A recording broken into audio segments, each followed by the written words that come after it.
Bonjour les amis, j'espère que vous allez bien. Je vous retrouve aujourd'hui pour la lecture de la carte du ciel de la nouvelle lune qui se formera le 6 juin prochain à 14h38 heure de Paris sur le 16e degré du signe des Gémeaux. Alors la nouvelle lune, c'est comme vous le savez un nouveau départ.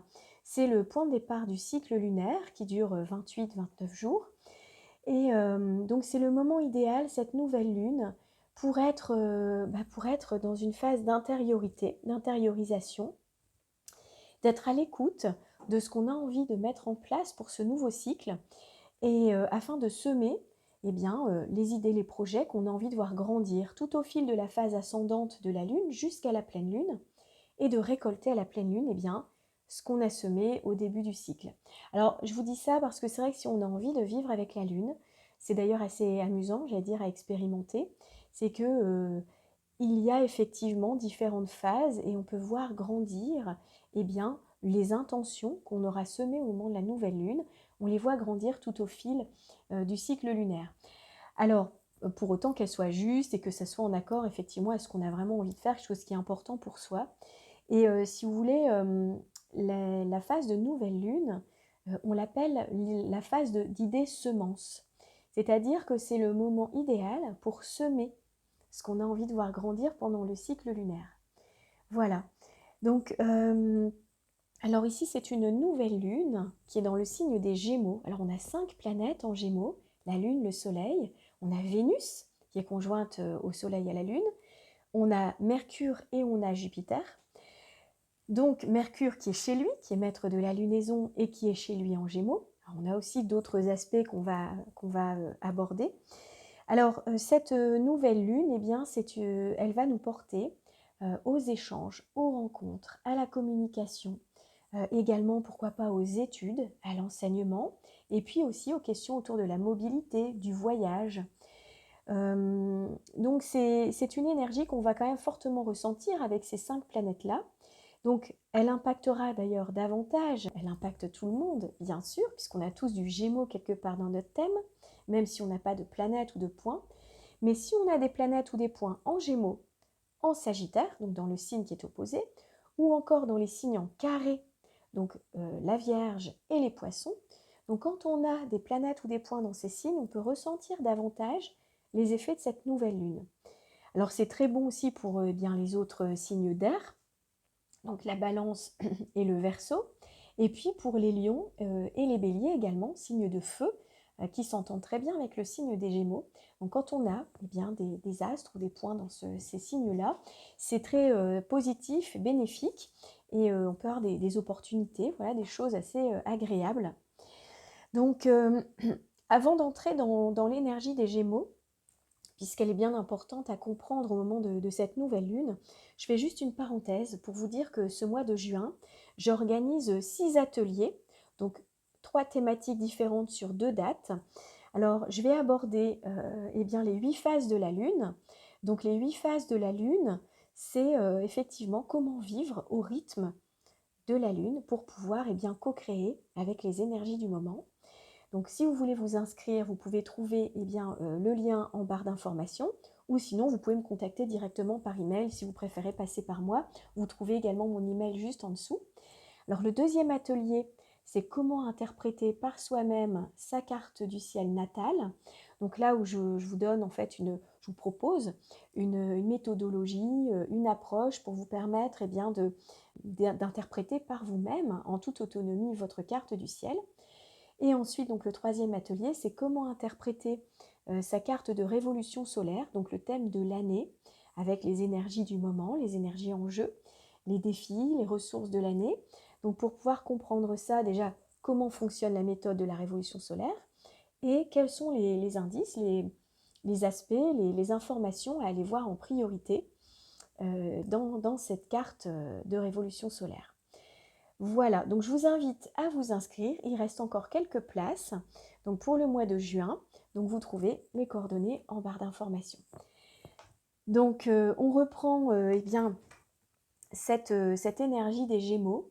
Alors en Gémeaux, on est curieux de tout, c'est un signe d'air déjà, un signe qui est régi par Mercure. Et on a l'envie d'apprendre, on a cette curiosité de tout. on a envie de découvrir, de voyager, on aime le mouvement, la mobilité, on aime bien le changement, la nouveauté aussi.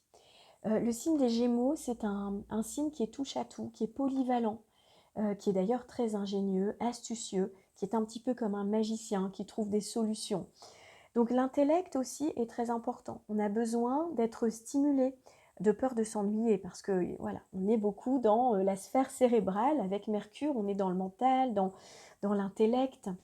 Donc les Gémeaux ont besoin effectivement de nourrir leur esprit, de nourrir leur curiosité, soit par des apprentissages, soit par des échanges, des dialogues. La communication, c'est très important.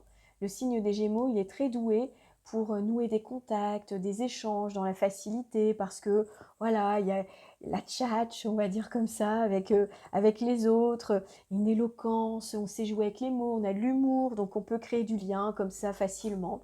Hein, c'est comme un don, comme ça. Alors ça aide également, on a beaucoup de prédispositions pour la transmission d'informations, pour la diffusion. En fait, en Gémeaux, ce qu'on apprend, ce qu'on comprend, eh bien on aime le diffuser, on aime le partager. Donc ça donne effectivement des grandes qualités d'enseignants, de formateurs, de pédagogues. Et puis souvent en Gémeaux, c'est le signe de la jeunesse. Donc on est plutôt à l'aise avec les publics jeunes, avec les ados, avec les enfants, tout ça. Donc il y a un contact assez facile avec la jeunesse. D'ailleurs, quand on a des planètes en Gémeaux, on peut avoir un air de jeunesse assez longtemps. Hein. Idéalement, enfin pareil, idem, pardon, avec un Mercure qui est fort dans le thème, c'est pareil, ça donne un air de jeunesse. Alors on a aussi Vénus qui est conjointe au Soleil et à la Lune, pile au degré près, à 16 degrés Gémeaux.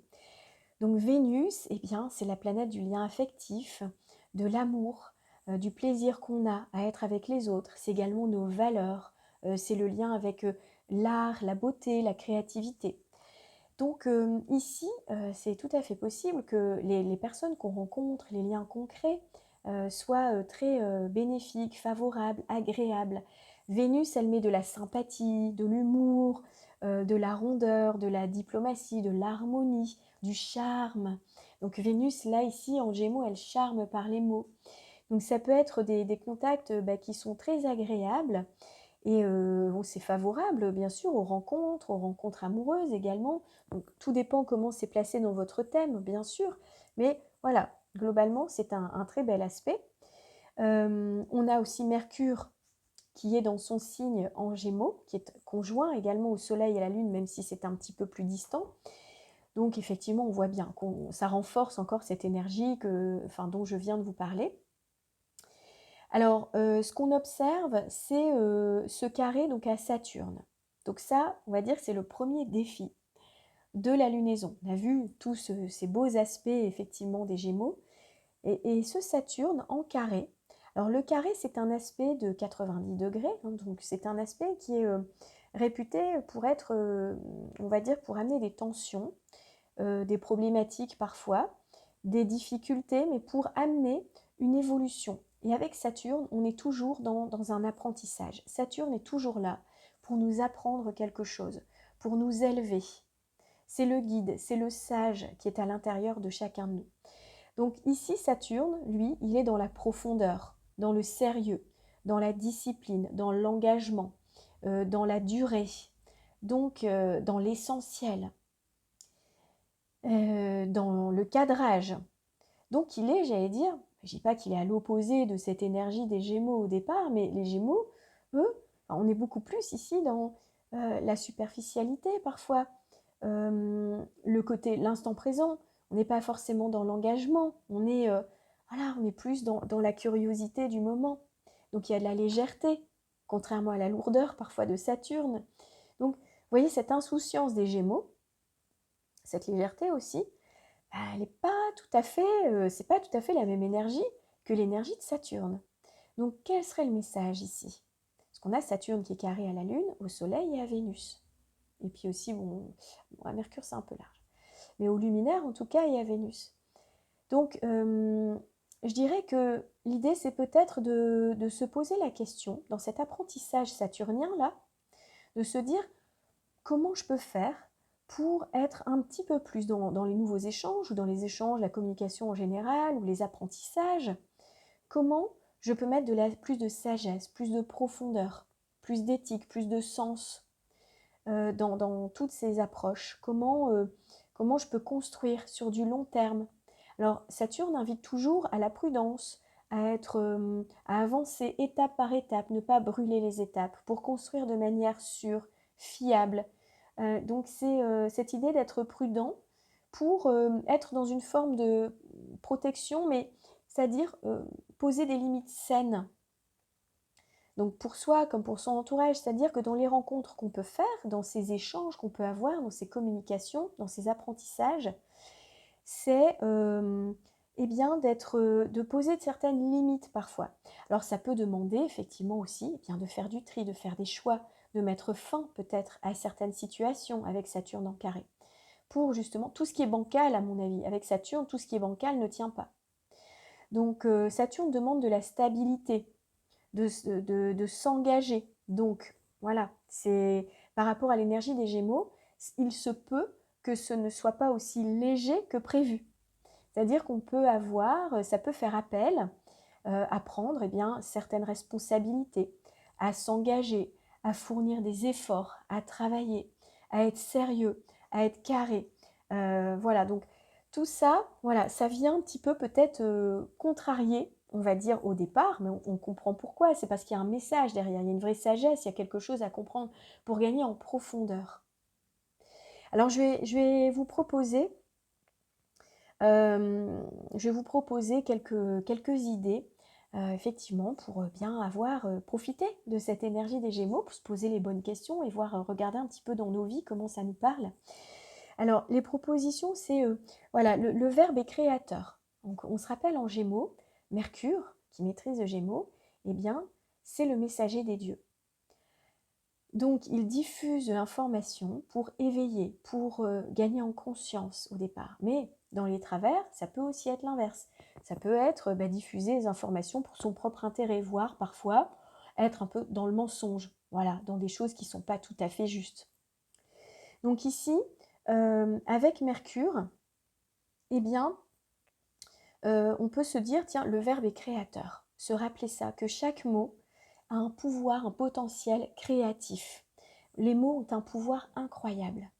Donc, se rappeler avec cette énergie des Gémeaux que la parole est magique.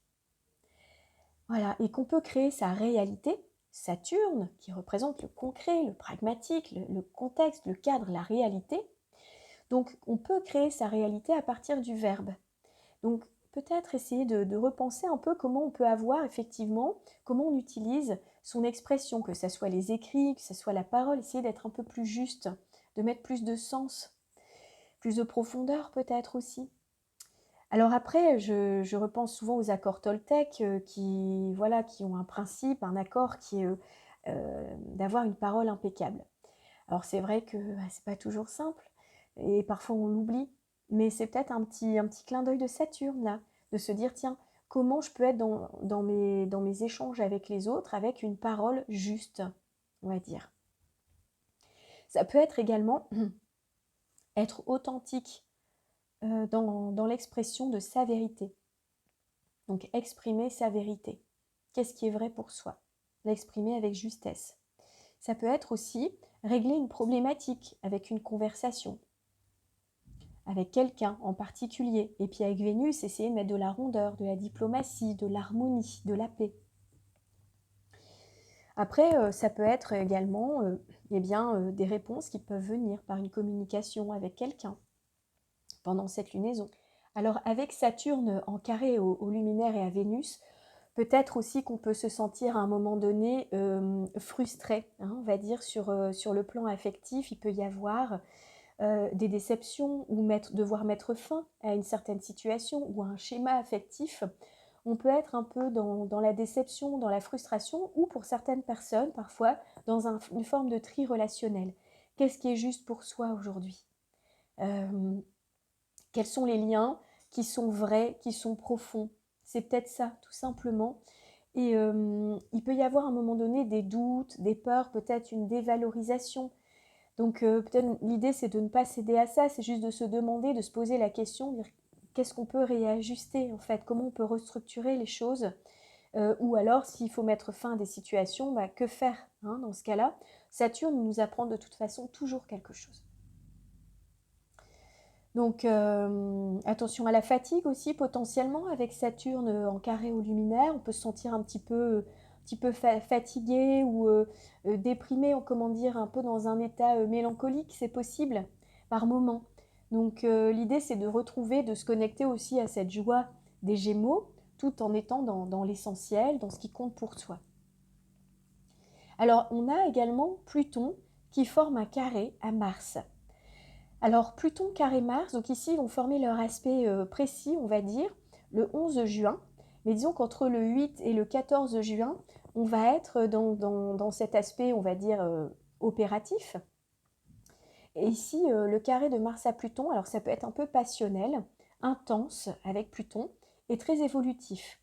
Donc au niveau bien de l'action avec Mars, et puis peut-être au niveau du lien avec une personne, avec un homme en particulier. Pour les femmes, ben voilà, peut-être avec un homme autour d'elle. Pour des hommes aussi, pareil, il peut y avoir quelqu'un dans l'entourage avec qui il peut y avoir potentiellement une complication ou avec une situation un peu compliquée, complexe, on va dire, avec Pluton, et pour permettre justement de transformer ce qui doit l'être et de gagner en puissance personnelle et en pouvoir personnel. Avec Pluton, tout ce que touche Pluton en aspect, que ce soit en carré ou dans un autre type d'aspect, Pluton donne sa puissance donc à la planète en question, donc ici à Mars. Donc en fait, par ce travail évolutif, Pluton, il vient rendre plus puissant ce Mars qui est à l'intérieur de nous. Mais pour ça, ça peut passer par une phase de blocage, comment dirais-je, on sent que les actions peuvent être un peu contrecarrées ou qu'on a besoin de faire évoluer, de changer notre manière de faire. Il peut y avoir des sensations fortes, des émotions fortes. Ça peut être un petit peu, vous voyez, comme ça, assez, comment dire, assez profond. Avec Pluton, on peut aller dans nos profondeurs. Il peut y avoir des jeux de pouvoir aussi, potentiellement, entre deux personnes. Donc, une recherche de domination, vous voyez, de contrôle, de maîtrise. Voilà. Donc là, ici, il y a peut-être quelque chose, un passage qui va nous obliger à transformer notre manière d'agir ou notre façon de nous positionner avec Mars ou notre affirmation personnelle ou en lien avec potentiellement un homme, donc qu'on soit homme ou femme. Hein. Voilà, il y a ici un point de passage.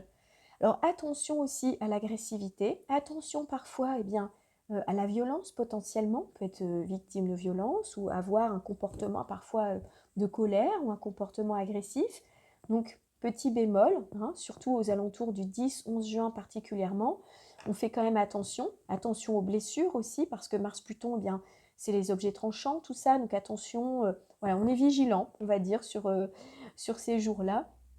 Mais voilà, globalement, on a quand même de très belles ressources sinon dans cette nouvelle lune, avec Pluton qui forme un beau trigone également, un très bel aspect à Mercure, qui est maître de cette lunaison. Quelque chose qui se transforme quand même dans notre manière de communiquer, de comprendre les choses, ou d'étudier, ou de bouger, d'être mobile. Donc ça, c'est très intéressant. Et puis Neptune, qui est très bien relié aussi à Mercure, donc qui inspire Mercure, qui lui donne beaucoup d'intuition dans la manière d'agir. Mercure qui est conjoint à Jupiter, donc il peut y avoir beaucoup d'échanges, beaucoup de partage, beaucoup de communication. C'est là où Saturne vient c'est comme un peu le garde-fou, Saturne vient dire ok, mais on va à l'essentiel, on fait le tri et puis voilà, on réfléchit avant de parler, on réfléchit avant d'agir ou de bouger d'une certaine manière. Donc voilà, c'est la réflexion. La réflexion est quand même au cœur de cette nouvelle lune. Comment agir donc avec prudence, pas à pas, étape par étape. Voilà. Hein, ne pas se disperser totalement dans l'action. Rester quand même centré, concentré, aller en profondeur. Voilà. Voilà ce que je voulais partager avec vous pour cette nouvelle lune. Alors du coup, j'ai pensé à une pierre pour nous accompagner. Alors j'ai pensé à l'aigle marine. Donc ici, j'ai un collier en fait, un petit collier en aigle marine. Donc ici, dans le livre, L'auteur dit Aigues marines, l'oratrice. Donc c'est la pierre des enseignants et des marins. Fille des océans et des rivières, l'aigle marine vous accompagne lorsque vous n'arrivez pas à exprimer vos émotions et vos besoins, lorsque les énergies se bloquent dans votre gorge. Elle vous rassure et vous aide à prendre vos responsabilités et transmettre vos expériences avec davantage de sagesse. Elle vous accompagne dans votre évolution spirituelle et émotionnelle pour que vous soyez le seul maître à bord de votre navire. Elle peut vous rafraîchir les idées lorsque tout vous semble embrumé. Elle est pour vous si vous devez vous exprimer en public, si vous avez besoin de poser des limites en douceur, si vous avez besoin de retrouver le calme en vous lors d'une période d'intense activité. Alors, la symbolique de l'oracle, c'est la communication et la clé. Ce n'est pas le moment de vous renfermer. Voilà, alors c'est vrai qu'avec Saturne, le carré à Saturne, on pourrait par moment aussi se renfermer. Donc l'idée ici, c'est de trouver le juste équilibre entre les deux, on va dire. Alors j'ai tiré aussi une petite carte de cet oracle, Libération énergétique d'Isabelle Serre. Alors, j'ai eu lien toxique, lecture, écriture. Alors ici, lien toxique. Donc il y a des liens toxiques qui t'empêchent d'avancer comme tu le souhaites. Cela peut être des liens avec des personnes de ton passé ou qui sont encore présentes dans ta vie. Ces liens peuvent alimenter des énergies négatives en toi, comme la colère, la rancœur ou la tristesse. Et surtout, ces liens t'empêchent d'être toi-même, ce qui te déconnecte de tes capacités spirituelles et de tes ressentis. Tu dois travailler sur ces liens toxiques par la méditation, l'exercice des bonhommes allumettes de Jacques Martel ou par un soin énergétique. Ces liens toxiques créent chez toi une très grande dispersion de tes énergies et surtout cela te relie à une zone de confort passée qui ne te correspond plus. Cela donne une phase de stagnation et de retard autour de toi et joue aussi sur ton estime de toi-même et sur ton amour-propre. Libère-toi de ces liens qui alimentent une image négative de toi-même. Tu vas ainsi créer un nouvel espace pour des rencontres bénéfiques et positives pour toi. Moi, je trouve ça vraiment approprié, je trouve ça vraiment bien avec Saturne qui peut demander de mettre fin aussi à certains schémas affectifs, pourquoi pas à certaines relations pour certains, à certaines croyances également sur les relations, sur l'amour, pourquoi pas. C'est pas seulement une relation en particulier. Et la méthode qui est proposée donc pour couper ces liens toxiques, ici, c'est lecture-écriture. Alors, c'est quand même génial parce qu'on est avec le signe des Gémeaux, on est vraiment dans l'expression, dans l'écriture, dans la lecture par exemple. Donc ici, le conseil, c'est tu dois prendre le temps de lire et ou d'écrire. Des signes vont être envoyés pour te guider vers des lectures et vers la libération de tes énergies. Tu peux aussi avoir l'envie d'écrire. Écoute ton intuition car cela va te permettre de te libérer de tes énergies négatives ou pesantes et de rentrer dans une toute nouvelle connexion avec toi-même. Tes lectures vont parler à ton âme et cela va mettre en lumière des choses qui étaient enfouies en toi. Cela va t'aider à prendre du recul sur tes anciennes mémoires et tes anciens blocages. L'écriture va renforcer la connexion positive avec tes guides et avec ton intuition. Voilà les amis, ce que je voulais partager avec vous pour cette nouvelle lune. J'espère que ça a pu vous parler, peut-être vous apporter un éclairage. Donc, je vous souhaite le meilleur, surtout si vous voulez vous inscrire aux ateliers. Vous pouvez vous inscrire en barre d'informations, je vous mets le lien. Vous pouvez également me contacter directement par email, donc si vous avez des questions ou si vous voulez vous inscrire. Et si vous souhaitez une consultation personnalisée, donc pour réaliser un thème natal, une révolution solaire, c'est-à-dire un thème de l'année ou un thème de couple également, je suis là, donc vous pouvez me contacter, je vous répondrai très volontiers. Vous pouvez m'envoyer un petit mail que vous trouvez en barre d'informations. Et voilà, je remercie tous les abonnés, tous les nouveaux abonnés également. Merci pour tous vos likes, pour vos partages et puis pour les messages que vous m'envoyez qui me soutiennent, qui font du bien. Et voilà, comme ça, je suis en interaction avec vous et ça, je trouve ça chouette. Donc, un grand merci pour ça. Et j'ai plaisir à vous retrouver pour la prochaine pleine lune. En attendant, je vous envoie plein d'amour, plein de lumière. Je vous souhaite le meilleur pour cette nouvelle lune. Je vous souhaite de rencontrer de très belles personnes. Je vous souhaite tout ce qu'il y a de mieux dans votre vie relationnelle. Et je vous retrouve très bientôt. et je vous embrasse bien fort. Bye.